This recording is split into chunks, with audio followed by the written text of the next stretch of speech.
ground, it's been dragging you down, and get up in the air.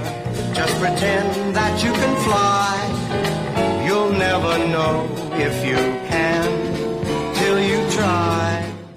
Hi, and welcome to Cannabis Helps Dementia. I'm Chella. I'm Dave, and right up front we'd like to say that we're not doctors or medical professionals, and nothing you hear in this podcast should be considered medical advice. Right. We're not experts, but throughout this podcast series, you'll hear from doctors, nurses, research scientists, administrators, other caregivers, and people living with dementia about how cannabis helps. Like it did for our family. That's right.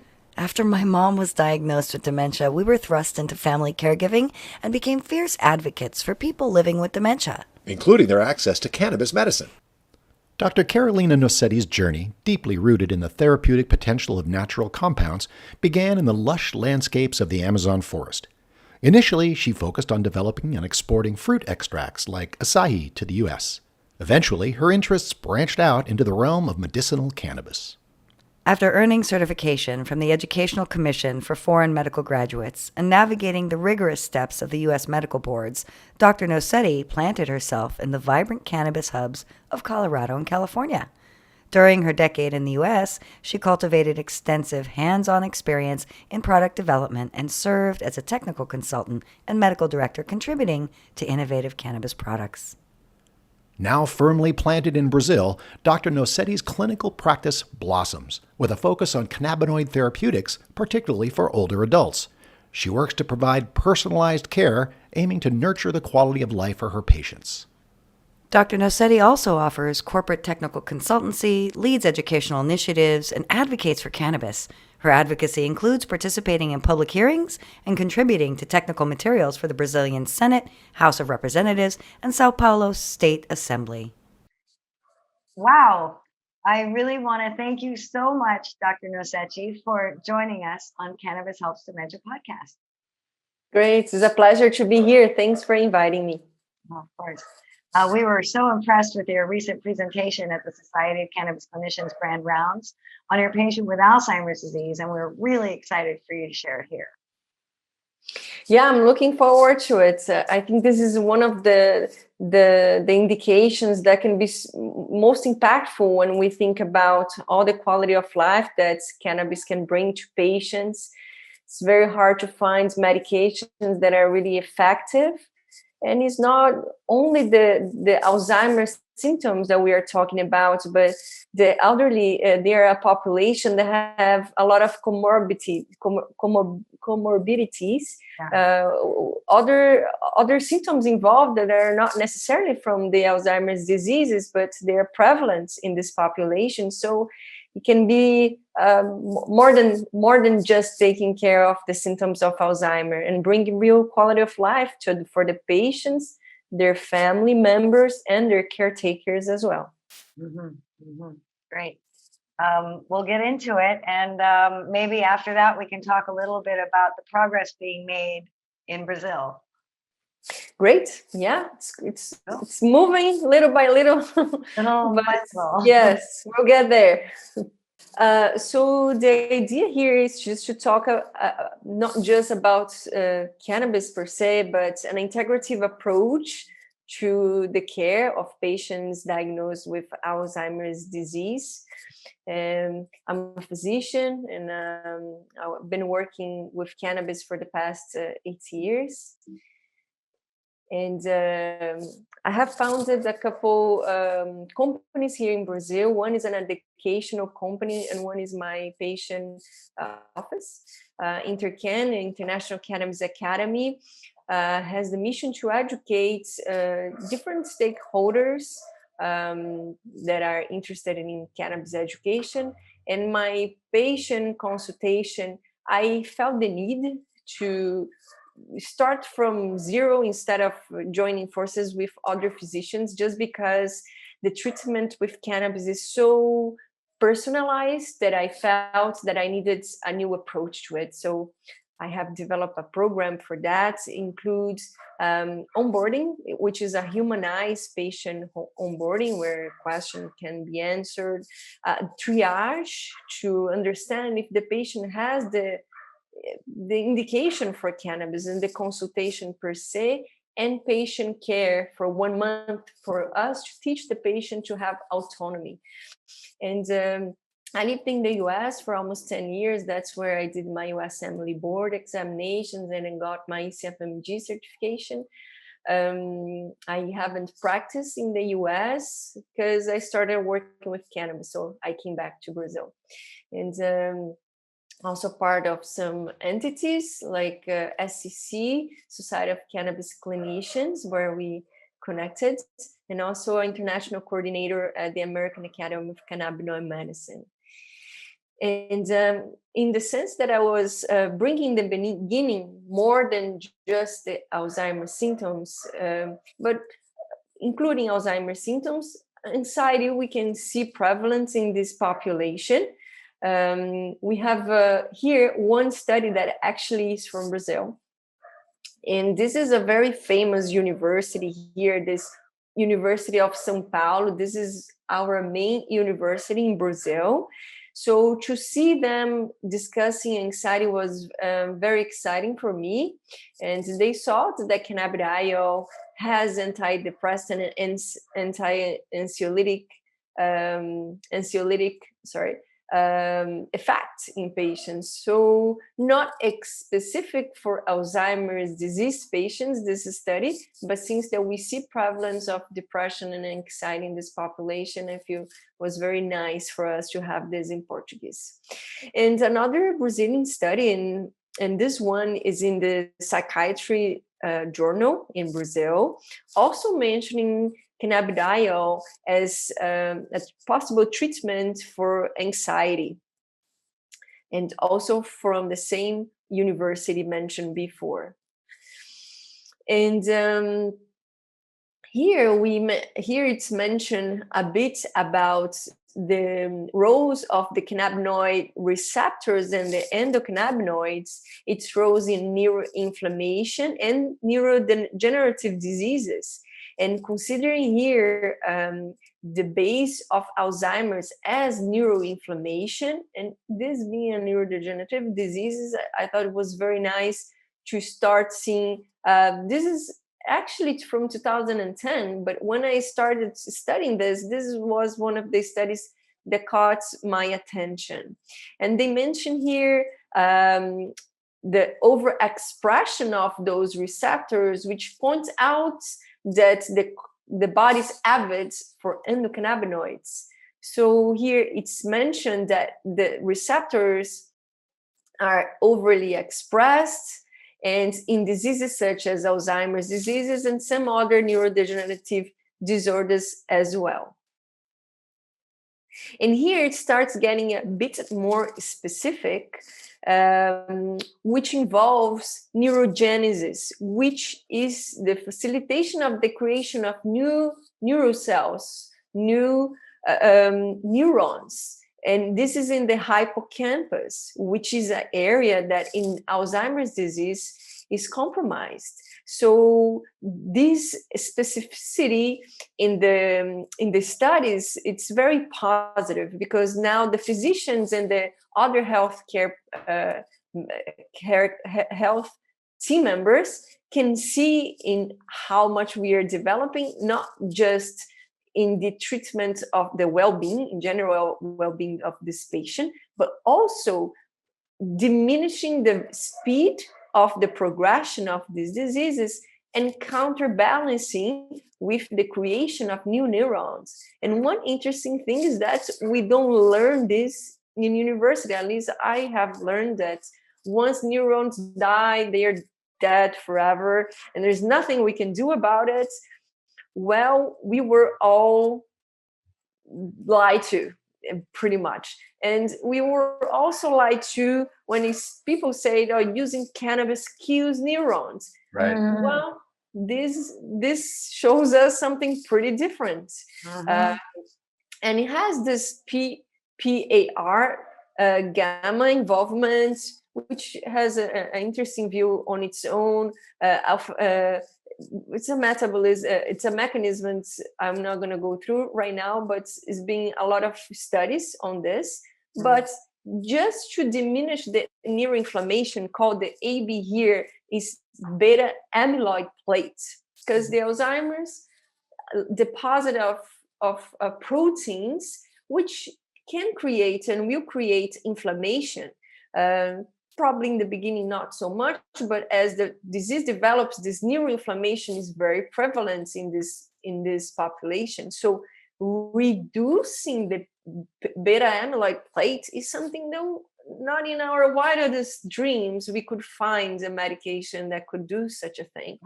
So I find that this is one of the most interesting area of cannabinoid medicine, which is the neuroinflammation, the decrease, and also the promotion of neurogenesis. So this diminished also the neurodegeneration. This is one of the results of this.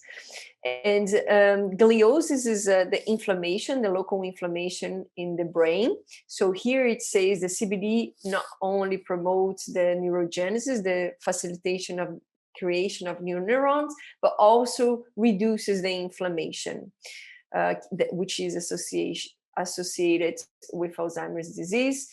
And here there was a rodent model that has shown that CBD may reverse and prevent cognitive deficits. And some suggest that the combination of CBD and THC might provide even greater benefits. And we see this in the clinical practices. This is very evident. Low doses of THC, they have the results in most of the patients to better cognitive effects. They bring better cognition for patients. So the combination brings better effects than if we use the CBD isolate on its own. And this ratio, 20 to 1, 20 CBD, 1 to THC, here they switch. They say THC first, 1 to 20. But this works good for most of the population, not just the elderly. But this is a safe start because some patients, they don't feel very comfortable taking THC to begin with, even if it's in a ratio of 20 to 1 CBD to THC. So it's also a way to introduce the therapy for this population without scaring them. And then once they already feel comfortable with it, then it's a bit easier to introduce the THC. They feel already secure with you, with the therapy you're proposing. So little by little, this can be introduced, and maybe they don't need THC after all. Maybe just a CBD rich oil with up to 0.2 or 0.3% of THC, it's enough for better cognitive results. Maybe they have less anxiety. Maybe they're sleeping better. So the THC will be included as need. Not necessarily all the patients will need it. And here also mentioning about the beta amyloid plates and its removal by macrophages, which are a part of our organisms that bite and eat things that the body doesn't want anymore. So these results here of this publication is very interesting because it shows that when we activate the CB2 receptors and we stimulate them, we create an environment that facilitates the removal of these beta amyloid plates by the human macrophages that eat the garbage. And they will eat this garbage too. And here, and they mentioned that because of those results, therapy based on cannabinoids should be a possibility to be considered. And it says here that CB2 receptors are almost absent in a normal situation in our central nervous system. It's more CB1 receptors that we find in our central nervous system. But CB2 are there in smaller quantities, but as we saw before, they are overly expressed in situations like Alzheimer's disease. It shows that it's avid, it's wanting the cannabinoids. It could be our endocannabinoids or it can be the phytocannabinoids, but it's wanting it to compensate for something or for help, for example, to activate the macrophages. So it's kind of a signaling way. It's like a communication between the cells of our body, and it's signalizing that it needs more of these specific compounds or a specific compounds or specific molecules. In this case, the cannabinoids. Our body is signalizing for more endocannabinoids, but we know that if we supplement from a plant, for example, we can have good results as well. Mm-hmm. And another point that I think is important to mention is it's toxic. The proteins that are deposited, like the beta amyloid plate, that creates the beta amyloid plates, these proteins, they create neuroinflammation, and they are toxic. So I think it's very interesting that this amyloid proteins that initiate the inflammatory response, they can be blocked by cannabinoids. So it's also preventive in this sense. In Brazil, we cannot use cannabis as a way of prevention of anything, unfortunately. But in the United States, in many other countries in the world, this is a reality. This is a commodity for you guys, which is amazing. And this is nature.com here, it brings more legitimacy, where I think this is essential.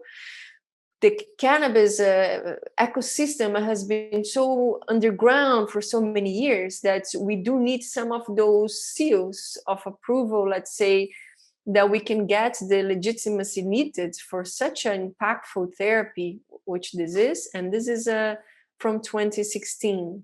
Uh-huh. Yeah. And okay, so far? Yeah, everything's great. I'm just astounded that that was in 2016. It's 2021. And this is not a mainstream first line, treatment, even in the US, even in California, even in Los Angeles. It's still a shocking, radical thing to most doctors. Yeah. And there are other newer studies. I actually did a review. It's in my Instagram.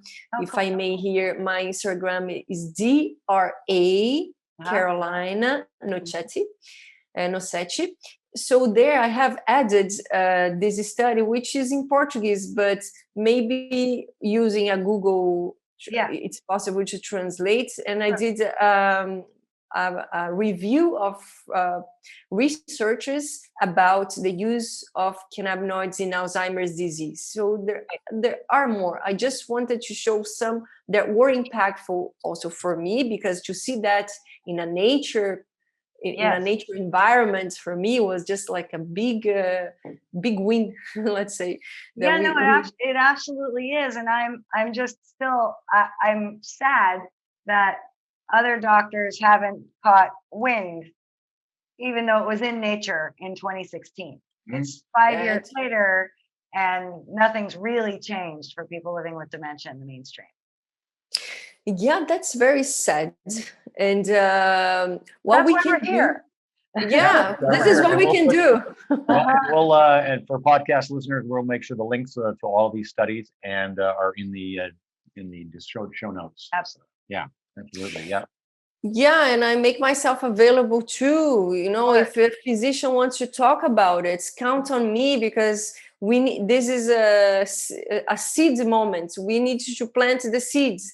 I'm not a geriatric. Is this the name? Geriatrician. Geriatrician. But I treat a lot of patients with Alzheimer's in my office. I don't need to be a geriatrician to treat this patient. So maybe there are lots of physicians that want to do it, just don't know how to start it. Right. And we need to help each other. It doesn't need to be Carolina. It can be you guys answering. It can be other people. So we just need to talk more about it. Yes. And it becomes also a moral obligation for people that are listening to it, because we know that if we share this with other people, maybe someone can have a better quality of life. So Please share this information. This is what's the Hippocratic oath. Absolutely. This is sharing with other doctors, doctors using this therapy, sharing with other doctors, and caregivers sharing with other caregivers. Yes, family members. For sure. Tell us about tell us about RCL. RCL. Oh, your patient. Oh, my patient. But before I start with my patient, yes, I just wanted to bring one piece of information. Cannabis is very effective in many patients, but first of all, it's not for everybody. Right. Some patients, they have great results. I would say like not even expected as so good that they are. But it's not for everybody. And this needs to be considered when talking to people to align expectations as well. And it's not to not try. I think people actually should try. That's why I did the research as well as you guys did this podcast, because we feel a moral obligation to share this. We don't want to see people suffering for no reason. But also I wanted to bring the information that cannabis is not a miracle just by itself. Right. We can, sometimes it comes as a miracle, but we shouldn't bring this much responsibility just for one thing. It's like the silver bullets. It's complicated, this much responsibility. So I just wanted to say that the patients that are my patient, for example, this patient and my other patients as well, they don't use just cannabis. I rarely prescribe something from the pharmacy. I don't remember the last time I prescribed something for the pharmacy. I use compound pharmacy here. They are very popular in Brazil. Yeah. Maybe one or two substances when there is nothing else that I can do. But I see the pharmacy secondary in most of these patients. So what I do is something that is a tripod or 3 pillars, which is thought, food, and movement. And I think this should be done and considering even before we think about cannabis, even to ensure that cannabis is effective to start with. Yeah. And we do this under a theme, which is the biological terrain. I'm having some translation challenges today. You're doing great.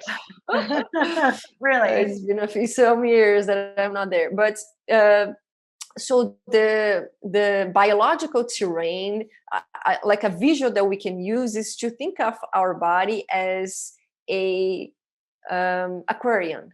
So think of aquarium, and this aquarium is very dirty. It's dark water, and there's a little fish flowing there, and it has a tumor.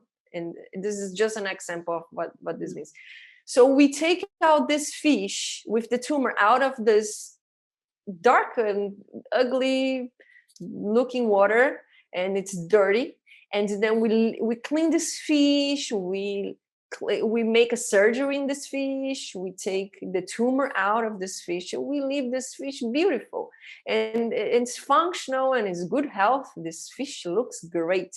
So now we put this fish back in this dirty water, and we cannot expect the surgeon that this is surgery of this fish to be culpable for this fish getting sick again. Yes. And that's what's happening with all of us, because nobody tells us of these 3 pillars that should be there even before we go to the physician, because otherwise we are feeding the enemy. In summary.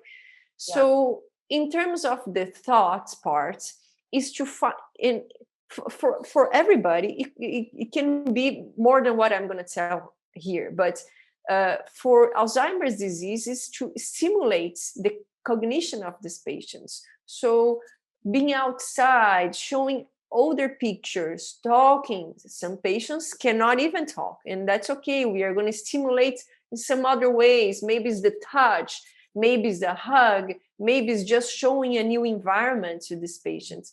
if it's very early, there are some things that we can do. Our patient just started to having symptoms. Can they meditate? Maybe they can. Maybe they already do it, and we can find other ways to bring to differentiate their practice. But most of the patients that come to my office, they pass the time that we can do cognitive simulations like meditation. Right. So we need to adapt, and we adapt like this, showing new places and trying to have to show pictures and whatever we can do to stimulate the cognition and of these patients would be good in the thoughts part. So the other part is the food, the food. For feeding.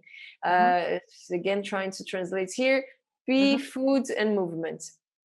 Have thoughts, food and movement. And the food, if we spoke about the neuroinflammation quite a few times in this talk.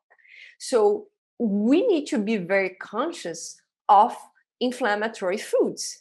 Because if the base of what we are doing is to try to diminish the neuroinflammation, if we give inflammatory food, we are feeding the enemy. So we are trying to not feed the enemy. And so we have to find substitutes. So for example, if we think about gluten is inflammatory, you don't have to have celiac disease to be inflamed by the gluten. And sometimes you don't see the results of the gluten information right when you eat it.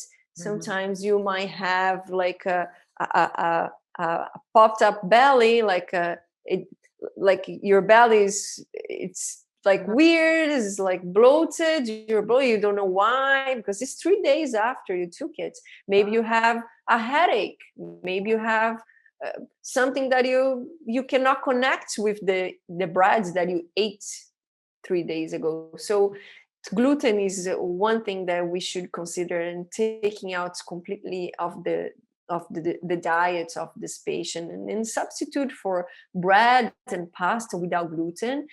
Another thing is milk and their derivatives of milk, because we are not a calf, we are not a cow's baby. It sounds very intuitive, but apparently it's not.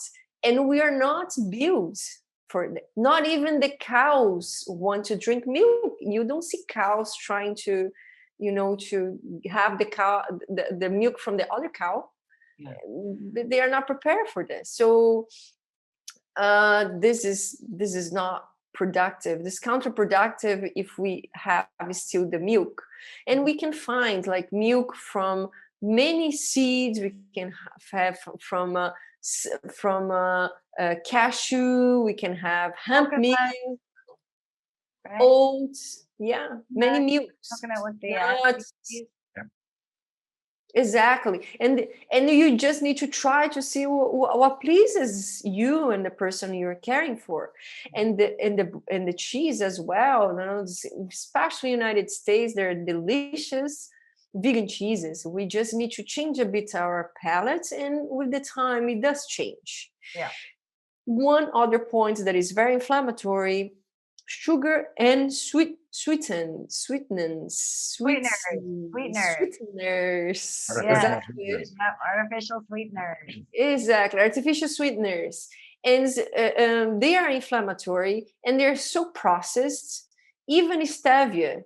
Maybe if you get the leaf, stevia leaves in your house, great. But otherwise, how many chemicals that plant had to pass through to be white in a shell or transparent liquid? So just for us to be conscious of that as well. So one alternative would be agave syrup. Because what about monk fruit? Monk fruit. I have no clue. Monk fruit's great. Check out monk fruit. Dr. Jenister Wilson King is a big fan of monk fruit. We've started to use it too. Apparently, it has no effect on blood sugar whatsoever. But please send me yeah. send me an email. Maybe it's another name in Portuguese. It might be. Yeah, it probably is. But it's from a fruit, right? It is from a fruit. Monk fruit. Yeah, it's from monk fruit. Yeah. Let me look it up. And they have and Chella was just using almost a powdered sugar version of it that is, boy, you don't need much at all. Oh my God, like so small. But it is Fruta de monge? Fruta de monge. Monge. I have no clue. MONG. GE.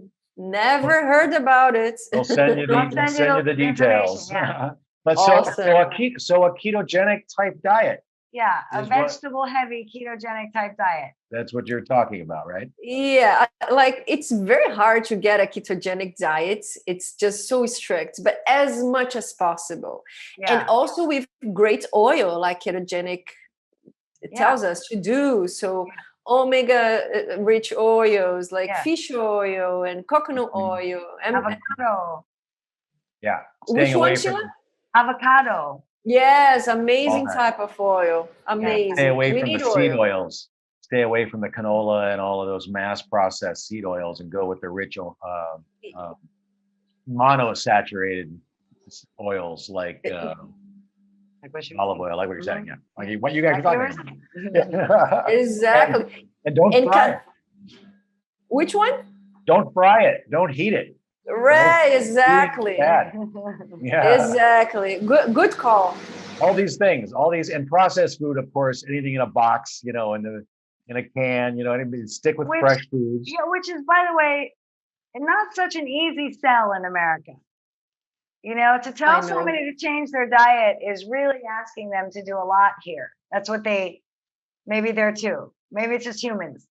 To ask a human to change their diet, I'm fully convinced. I'm totally on board. I've seen the studies. I've seen it work.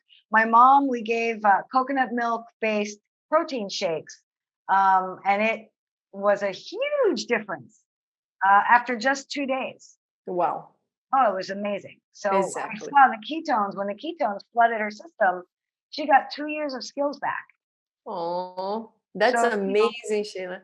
Yeah, I mean, if you can get somebody into ketosis not only by, having a super amazing vegetable-rich diet, you can give them coconut milk shakes and. Well, you can certainly get the ketones produced. Yeah, exactly. Extra MCT oil. Obviously, we would love people to eat a wonderful, healthy diet, rich in colorful vegetables, and maybe we can more and more, little by little.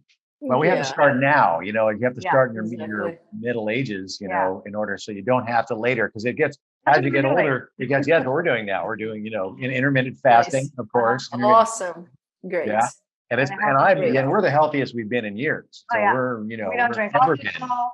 We have sugar about once a week. On a one thing. But the thing I think it's about metabolic flexibility too. So we're not in that insulin resistance, and so your body can shift back and forth easily using body fat or fat sources or carbohydrate sources, and limit those inflammatory ones that are so bad. I mean, the processed sugar, any of the sweeteners, and the intermittent fasting. I never thought I could go 20 hours without eating, or 16 hours without eating. I'd have to. I was always bought the propaganda that, you got to eat breakfast, you got to eat 5 times a day, all of that stuff. And my system completely changed, and I don't crave food all day long, and I feel great. So but you got to start now, because then as you get older and it gets harder to get people to change, it gets more difficult. So I think the further down the road you get with brain changes, the harder it is for you to accept the change. Yeah, no doubt. Right? Exactly. And remember, the kids of the patients with Alzheimer, remember there is a possibility of a genetic influence. Sure. So those should be even more strict. That's right. Both sides. Yeah. My paternal grandmother also has dementia. And I think my dad does too, but he doesn't go to doctors. So we'll never really know. Yeah, talk to him, because the genetic part cannot be ignored. And yes, changing diets is, for me, this is the hardest part. Here in Brazil, we have a lot of Italians, so that brings an extra challenge. Yeah, Lots of gluten. that's one of them. Yeah, exactly. But he's, if we could get him good CBD or good, he'd use it. Well, my dad's in Italy, and yeah, he's in Italy. It's not as easy as taking care of my mom. She was right under my thumb, Yeah. I can't exactly tell my dad what to do and know that he's going to do it. Yeah. This is a hard part because it's the way they brainwashed us in, you have to eat X amount of times a day. Just like we are an athlete, our body is not even prepared to this amount of calories to begin with. Right. And that's why the intermittent fasting, it's so powerful, because this is what our body was used to many years ago, for thousands of years actually.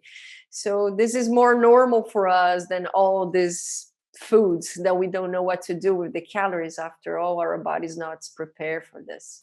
Yeah, it's just constantly feed your face all day long, and they have so many different options and varieties and flavors, and they literally have labs where they design food that you will not stop eating. Right. And food is considered a love language among people. I mean, we love food. Don't get me wrong. We love food.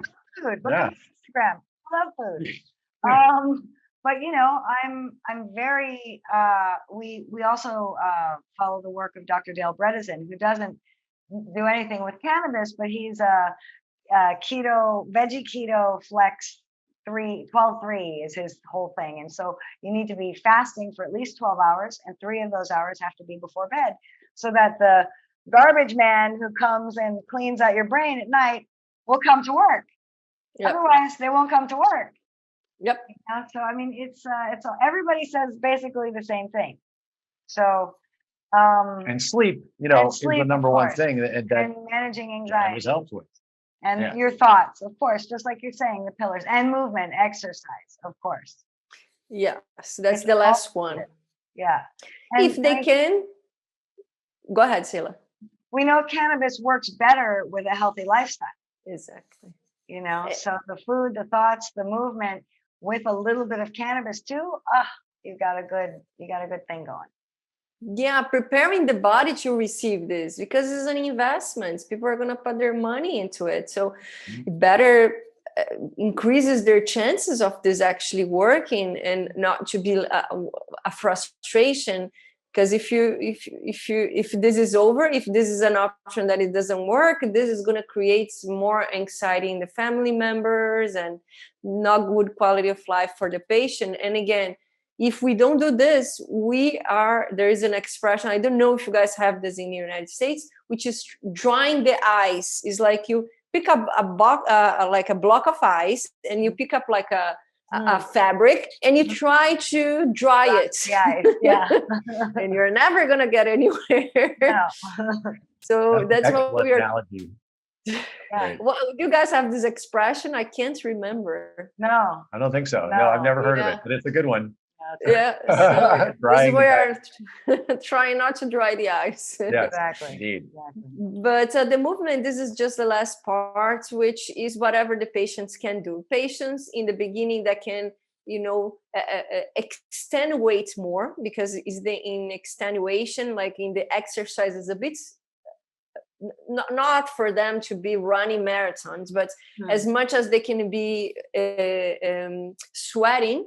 It's best. Maybe the only movement that they can do is a passive movement where someone move their arms, and that's okay too.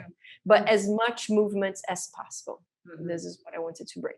There's a therapy out there apparently about that is whole body vibration therapy. Nice. But it's not and it's supposed to be very effective for stimulating muscle growth and keeping muscles, and it's being used by some facilities where they bring in a table, and put folk on there. It's a very short period of time, but it stimulates the muscle enough to actually generate muscle growth, which is fascinating. But it's not very well used. But it would be something for people that are incapacitated or bedridden, bedbound to keep their muscles and system going. Yeah. This is good. Movement is a must. And I'm just going to do a parenthesis here before I go to RCL, which is where we see better impact or most impactful parts of cannabis in treating patients with Alzheimer's disease. So yes, the cognition, everybody understands, better memory, focus and attention is something that's what we are looking for. But there are other parts. So for example, anxiety, that is common to see in this patient, that we also see good results.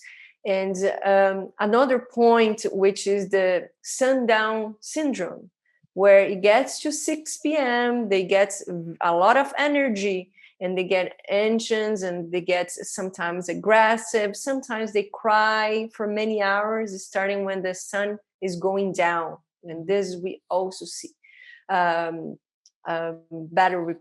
This points to be better when taking cannabis. Mm-hmm. Another part that is not so well spoken is the part of the eating. They get sometimes very selective food selection. They are just noodles. I'm just eating cream crackers and tea. Maybe it's something like that, and they only eat this thing. And this is another part that I think is very interesting. It's not necessarily from the Alzheimer's disease, but this it happens to be one better results with cannabis. We have good results with cannabis. Mm-hmm. So the aggression I mentioned, the anxiety, also some humor disorders. So for example, depression. So we can see that is prevalent in this patient. So some patients can have better results when using cannabis in terms of their depression. Euphoria as a good side effect of cannabis, help people. Exactly. When you know how, of course, we're running from the dysphoria, but right. I think it's much better the euphoria than the liver disease as a result, as a side effect. So those are some of the points that I think is good to mention. And in general, they feel better. It's a good feeling, a plenitude. Sometimes they see things different in the sense that the issue is there. They are sad and maybe they don't want to take a shower that day, but they end up accepting diversity better. Right. In general way, which is good for the caretakers as less rigid thinking, more flexible. More flexible. Right. And also other things that are not related to Alzheimer, but they are prevalent, is the rigidity. As you were saying, rigid thoughts, rigid muscles, and body parts, the articulations sometimes, and pain is prevalent in the elderly population. Yes. So maybe they're taking a lot of medicine. This population also has high blood pressure, and the cannabis may decrease their blood pressure because it vasodilates, the vases gets dilated, and also stimulates the effect of insulin. And this last two we need to be very careful because we can have hypoglycemia and hypotension as a side effect, and those can be a bit dangerous for these patients. So be careful with that. Be very conservative. Start very low. Go slowly increasing. No rush. We waited until today. So this patient is a female patient, 68 years old, and started seeing her on November last year, and she is a retired teacher. And the complaints were aphasia, limited mobility, anxiety, insomnia, and aggression.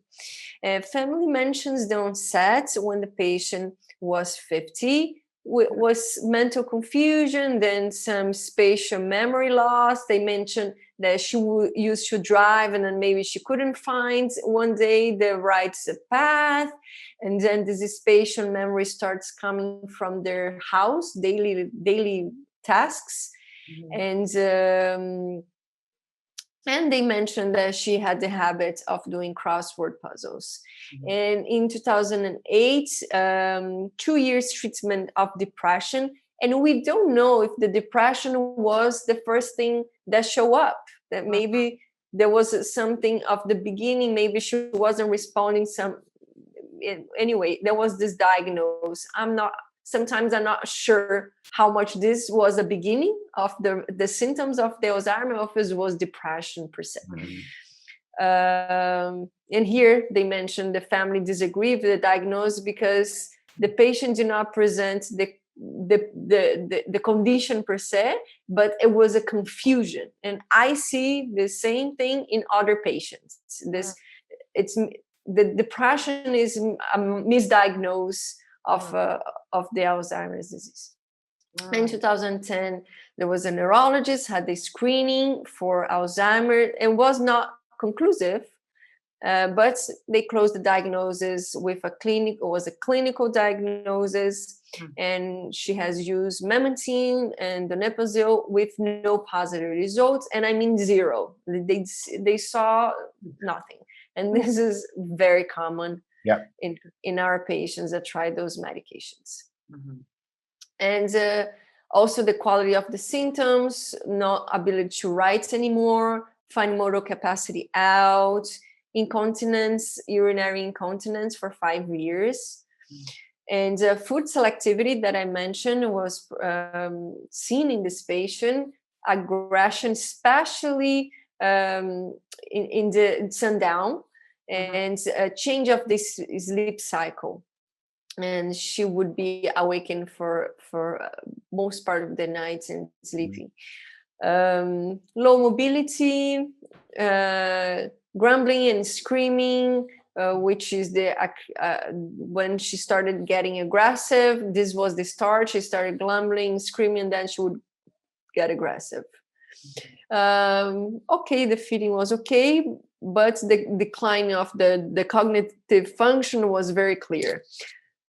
So sundowning was observed with distressing symptoms. The patient became hyperactive, confused, agitated, and it caused insomnia in this patient. Sure. And what palliates and what provokes the sharing unfamiliar people and change of the environment worsen than anxiety and the aggression. And this is very prevalent, right, Sheila? Yeah, absolutely, yeah.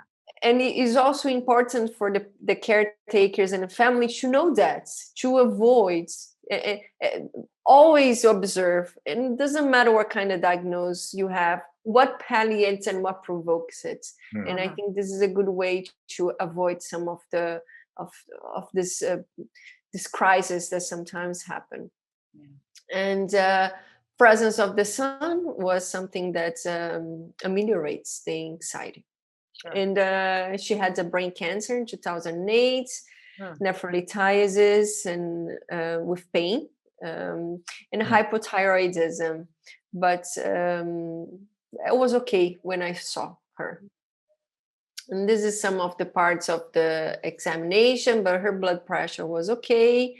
The mental, mini-mental, there was changes in orientation, evocation of memory, attention, 14 and 30.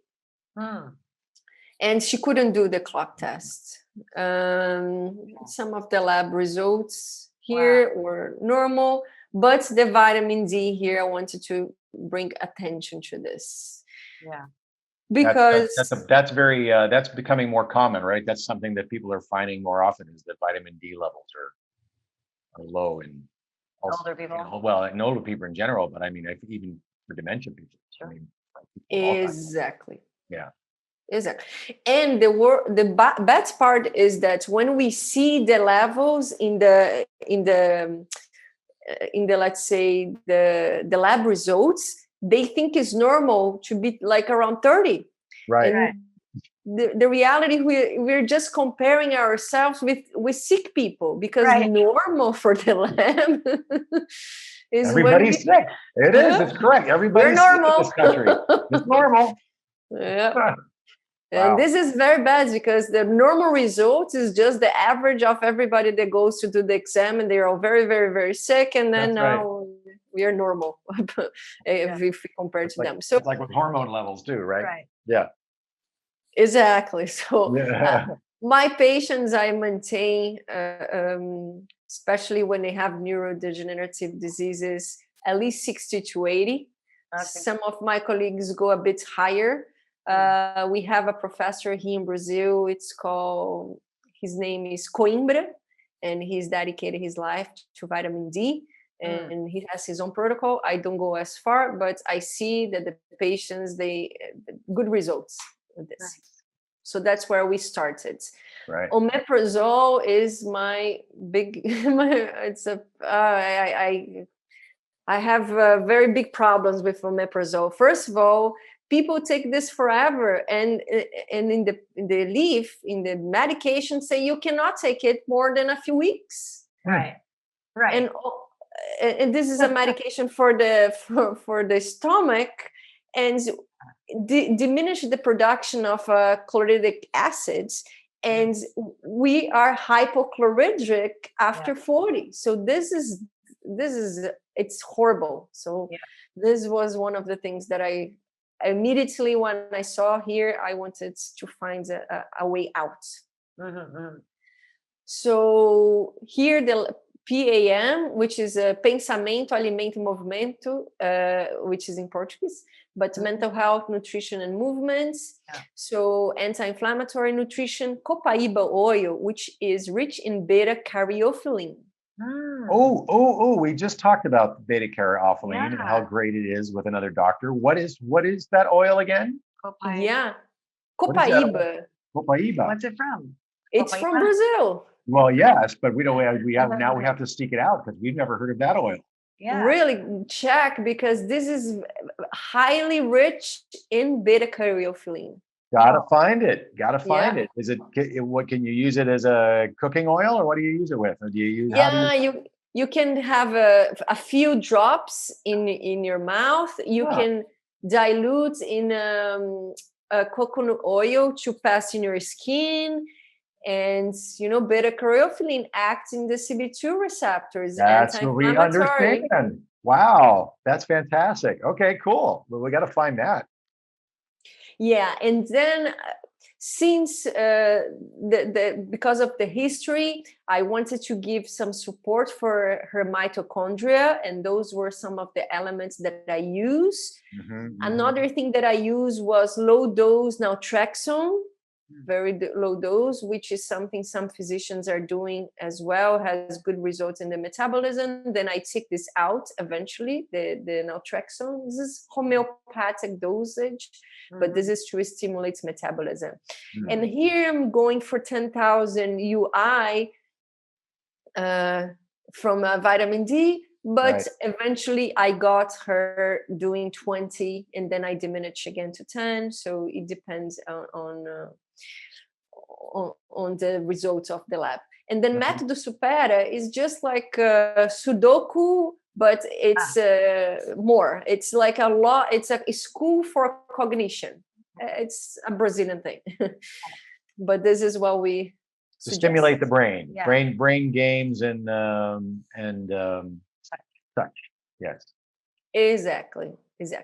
And then for taking out the omeprazole, I use this combination: rosemary extract, aloe vera while fasting, and Maintenance ilicifolia, and some for the GI, the zinc-glycine, pyridoxine, and betaine. This is also very helpful for the digestion. This is a support for the digestion system. Probiotics, I curate my strains for the lactobacillus and bifidus bacterium as well. And I use initially CBD, and then I added a bit of the THC. And this was the result. After 1 month, I was able to start diminishing components here, and I started weaning citalopram, which was a bit hard. And then we saw the improvement on the quality of sleep and non-verbal communication starting to happen. Just one. So just for people not seeing this, you're seeing a significant decrease in polypharmacy Yes. of standard of care chemicals, and then Correct. quality of sleep and nonverbal communication improved. That's great. Awesome. With 200 milligrams a day divided in 3 of CBD. I see. Upstraight A CBD. few other things. Yeah. Correct. So, and then CBD again, maintained, now added the THC. I was able to diminish even more the memantine and quetiapine, and the weaning of donazepam starts. Right. And now we see aggression improving, food selectivity improving, and fatigue during the day. And the mitochondrial formula also helps a lot with the fatigue. And CBD as well, we can see that. Now we were able to diminish even more, weaning now the memantine hydrochloride starts. And now we are just with the quetiapine besides the CBD, and we need memantine. So you were able to eliminate virtually everything, and on month 4, and you're using just a ratio that's very, very low, a total of 7 milligrams of 15 milligrams of THC a day. 7 a day. 7 a day. 7 a day. I see. It's low. Nice. So that's super, super low. Yeah. That's compared with 150 milligrams of CBD. Yeah, Great. divided in 2. Yeah. Cool. Yeah. Okay. And all the time her diet was getting better also, right? She was eating vegetables and food and not just crackers. Exactly. And more the pleasure for the foods. We could see that as well. They mentioned now we don't need to force not they were forcing, they were overstimulating for them to be able to have her to eat it. Now they don't need to do all this, and she would be more open to it, which was very good. Yeah, that's helpful. It brings more quality of life for the caretaker. It gets better. Yes. Even more. Yeah, so now it's just much better. And we added ora pronovalis and moringa as superfoods. And we started taking out a quetiapine. Was a very big win out of our lives. So anxiety improved, the food selectivity improved further. Now she starts speaking small phrases. Wow. And she starts improving mobility and no day sleepiness. Yay. So, yes. The win. So excited for this. And so just a bit here, which for me was very impactful, was the quality of life of the caretakers. Yeah, the family were happy, but they weren't every day. So it's not like their quality of life improved much. They were happier, but the impact on the caretakers was great.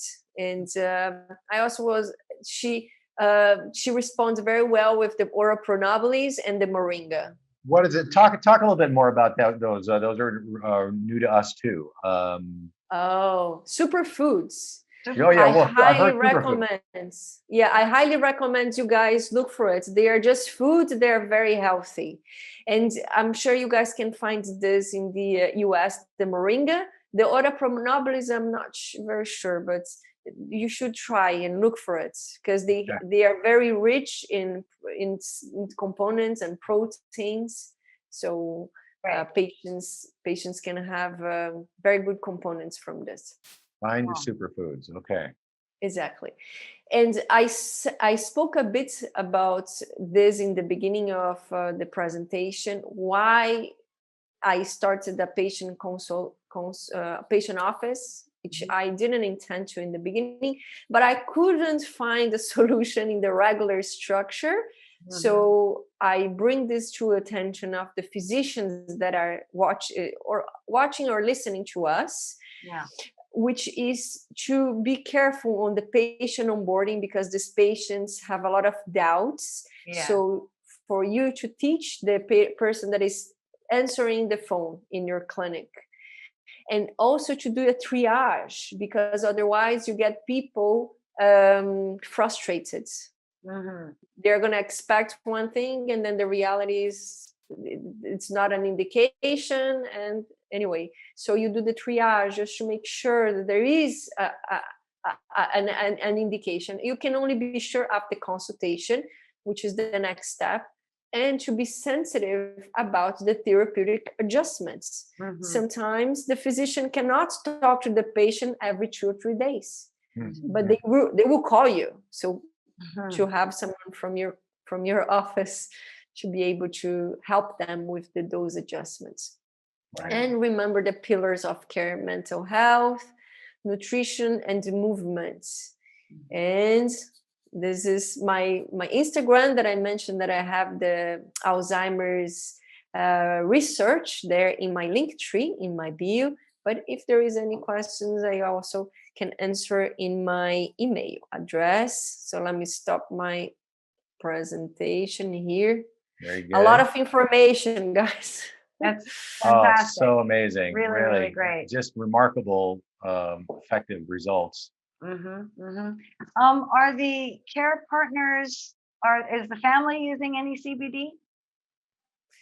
Well, here in Brazil it's complicated. I think they should, most of them, because they are anxious. Many of them are going like in the direction of depression because of so much frustrations. But here I cannot do preventive care, unfortunately, in Brazil. So unless they have a chronic disease that has no results with other medication, if they don't have it, I cannot prescribe for them. But I do tend to care for families. Now, more and more, I start taking care of one family member, and then I take care of many of the other family members, which is good, because you start doing the changes in the health, and one see that the other got better, and then they start getting curious and start doing the same. So it's better to treat the family. Right. Now you also work to change the laws legislatively in Brazil, and there have been some positive changes towards the medical program. I understand it is rather restrictive. You only have several products that you have available and ways to get cannabis to their patients. Are you seeing reform happening in Brazil? Is this legislation that looks like it might pass going to get vetoed? What's the current climate for medical cannabis and patient access in Brazil? Yeah, it's a challenge because we have 2 products in the pharmacies, but they're isolates. They're Sativex and, let's say, Epidiolex. It's not Epidiolex, it's another companies, but let's say we have Sativex and Epidiolex so far. And I don't believe in isolates. And I have like professional athletes as patients that they use isolates. And it's okay. That's all they can do. So it's not like I don't believe 100%, but I don't think they are needed. If you have a safer and more effective option, why go for the less effective and more dangerous option or less safe option? So it makes no sense. But yes, I started right when I came back. A senator called me to speak in the, what is the name? Human Rights Committee. And this was very impactful. And then I start being invited for the House of Representatives, and then a law project started being drawn, which I was very honored to be close. I wasn't the one sitting down writing, although he's a physician. So I was able to bring some insights. And in every time that I would speak to them, like in an audience and public hearing, I felt that the House of Representative members, they start getting curious and more information. So I felt it was very nice experience overall. And then a committee was created and it passed within this committee. So this is the win that we got. Right. It was like even a physical aggression happens. It was very tough. Wow. Like, it was crazy. But wow. Sounds like they need some CBD. Yeah. I'm just saying. Well, I would. that's kind of the only shift that's really happened. It's like, THC is, that's the devil, and CBD, because they can bring it in, and the pharmaceutical, you've got pharma behind that. That's sort of where they've opened up the window, right? Yeah, and exactly. Like you mentioned, it is a bit hard to get because it's one by one. If you don't want the isolates, then you have to import one by one, which is. And you have to get permission, right? You have to ask for permission to do it, right? Yeah, it's like 100 brands now in Brazil, and so it's just that you cannot go to store and to get it. You need to wait like X days to get this in your house. And also you can do access through patient association. There is one that has 20,000 patients. Wow. Yeah, because there's only there's two, one, right? One or two collectives. Yeah, now it's two, but only one producing. Right. The other one just got the authorization. No, the protection is not an authorization per se. Yeah. But they were very lucky that, a judge was in vacation, and the other one came in for a week, and someone that knows someone. So it was luck. Yeah, I feel very lucky that we did it. That was possible that this happened in Brazil, but the reality is this is the only way for us to get legal THC in Brazil is through this patient association. We can import from other countries, but not many countries export THC, so it's not prohibited. It's permitted. It's just a bit harder. But anyway, so we passed the committee.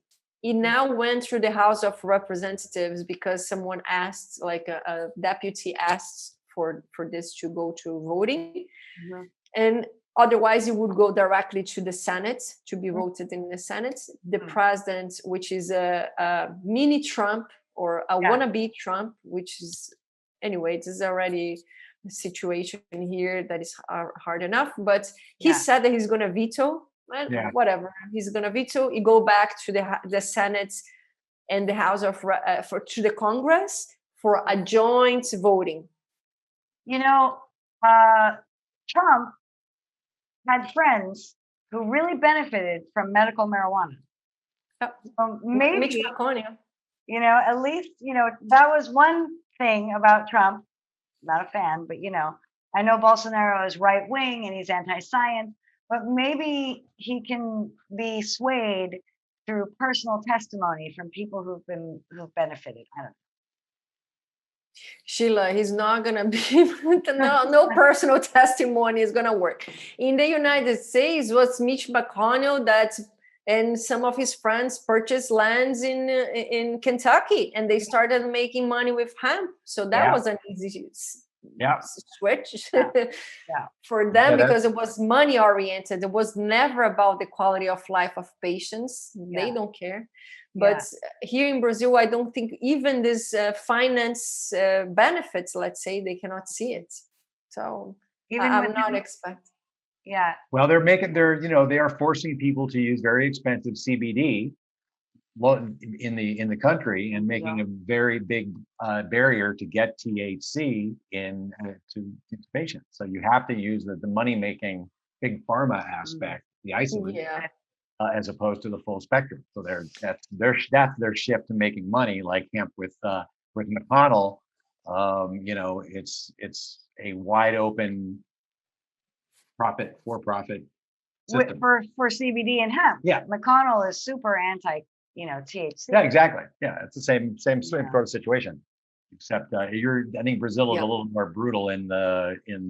I think you're a trafficker for no matter what you're in possession of. You've got one joint, you're a trafficker, and you're going like prison forever for a very long time. You could. There is no specific amount, so anyone can be a drug dealer in this sense. Right. And. Just in regards of the products, we have two products. One is from a big pharma here, and they want just this one company to make all the profits. Right. They're friends. That sounds about right. Yeah, they're right. Sounds very familiar. So hemp is also a problem, right? You can't grow hemp. You can't. No, you cannot. No Yeah. hemp. No versions, only isolate from one So company. it's all imported and imported, patient access or with sucks. the one collective with 20,000 patients. Yeah, wow. And getting a medical card, I'm sure isn't that easy. There is no medical cards. No card. Like you can have an authorization to import products using a physician prescription. So, or you can fight for your rights to grow in your house. It's like a couple hundred patients got this right. It's you sue the government to get this right. So it's a process. Yeah, it's a possibility as well. And costly too. I mean, I'm sure it's not cheap to sue the government. No. You know, it's not. Wow. But I'm sure there's still a what we like to call a traditional market in Brazil. Wow. Like illegal? Yeah. Yeah. Of course. It happens. We can just don't get caught with it. Right. That's all. Right. Yeah. Better to avoid. Bad news. Yeah.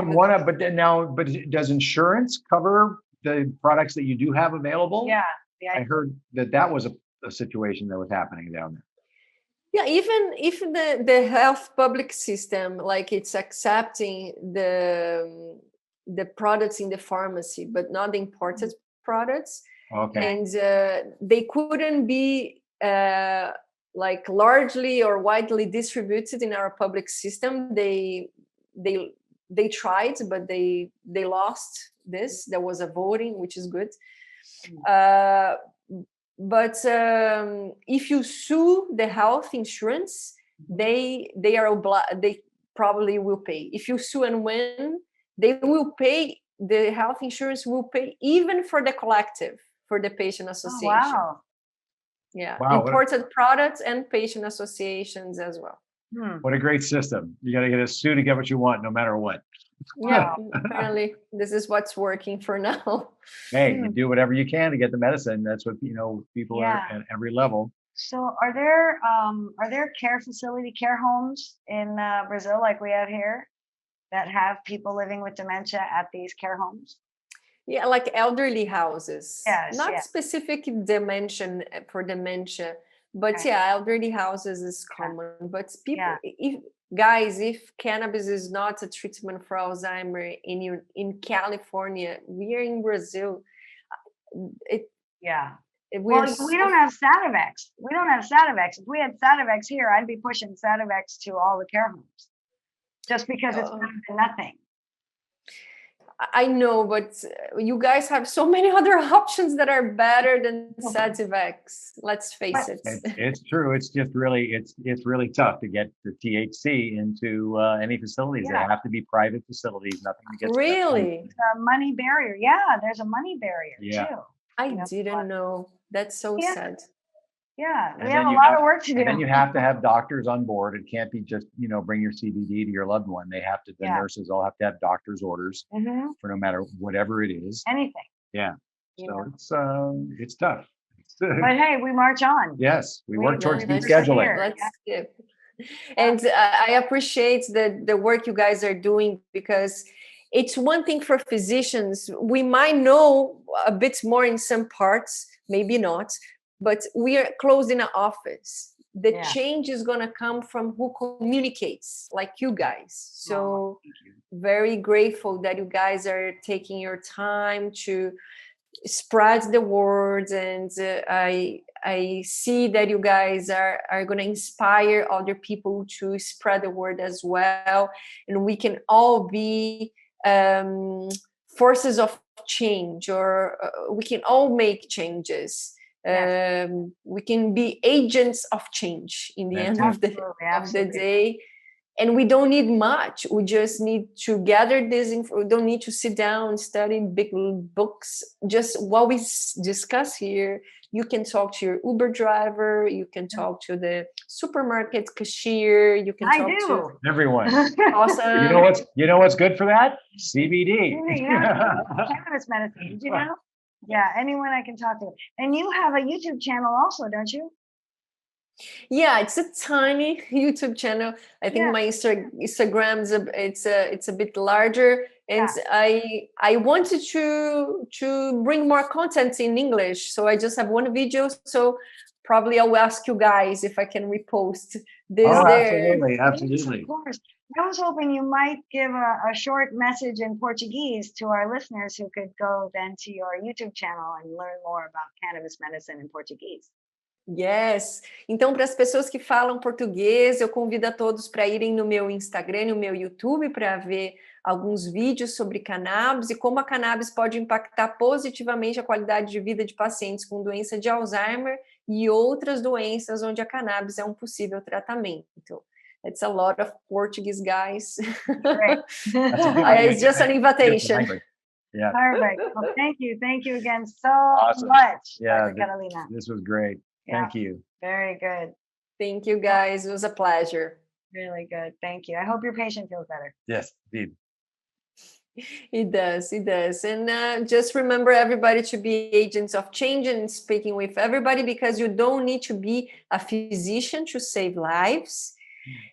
And people are suffering for no reason sometimes. Sometimes they have to suffer. There is nothing we can do. But we are talking about the people that are suffering without the need to suffer. So this is like a responsibility as human beings to care for the well-beings of people that we might not know, but they are as human as us. And spreading the word it's part of us to be in society to get better health for other people, not just for us. Yes. Awesome. Absolutely. How can people get a hold of you? You're part of a referral or service, right? A consulting. Her office. Your office. Yeah, it's in my Instagram. Yeah. My Instagram. Okay, great. I see patients from all over the world because the challenge today is the management, is the strategy and the management. So it's me, my team. I can answer questions over my Instagram as well. So I think this is the best channel. Great. Perfect. Awesome. Great. Thanks, Dr. Carolina. Thank Thank you. you. Talk to you soon. Bye, guys. Bye. Ciao. Ciao. Thanks for joining us for Cannabis Helps Dementia. Be sure to download, rate, and review us on your favorite podcasting network. And please share this podcast with anyone you know in relationship with dementia. Do you want to tell your story of how cannabis helps dementia? Drop us a note at coachcella.com or connect with us on the socials. Check out the Society of Cannabis Clinicians website to find real medical professionals familiar with cannabis medicine in your area. And don't forget, download, like, and share what you learned. Cannabis helps dementia. Why don't you get wise? Get up and get out. Get rid of that frown that's been dragging you down and get up in the air. Just pretend that you can fly. You'll never know if you